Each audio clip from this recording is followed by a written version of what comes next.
ठीक बन जा। तो नहीं हमारे दोस्त बड़ा की दुश्मन रे। अरे तो इधर पाल लगाओ। हाँ डबरुआ तू पाल लगा मौका देखा तू आओ देखी हमें माना नहीं हम देखा अरे कल क्या बड़ा देख ले जाता नहीं मुंबई करोड़पति खेले। अरे बाप ने मारा चिड़ई और बेटा तीरंदाज। ए बच्चों ने करोड़पति का खेल करो गाजर मुरई ना ओई जा प्यारे बड़ा बड़ा 30 मार खा के भी ना हवा निकल जाले। देखा बे करोड़पति में तो बाप भी ना पहुंच सकेले।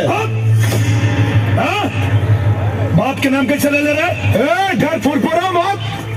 जब करोड़पति वाला सवाल पूछिए ना तो कुल हेकड़ी पानी के बुलबुला नियन फूट जाई। अरे फूटी ना जूटी वो 7 करोड़।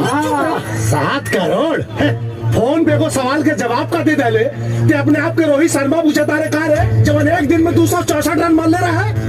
अरे 7 करोड़ ना 7 को 12 नौकरी है ना बाबूजी रुका जीत गए नहीं तब रे तो जूता के माला उस्ताद के पाना दिया। हाँ पहले ही जीता है।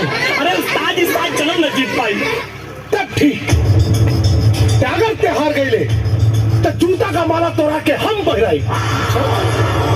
तो जूता का माला पहने खातिर तैयार रहिए।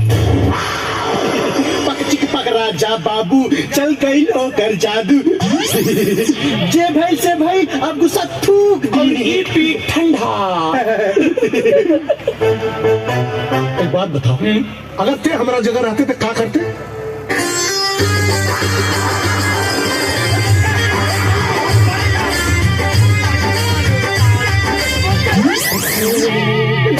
कितना बार कहानी है रे इन धुन बदल जब भी धुन बजाना पता ना हमारा ये क्या हो जाना।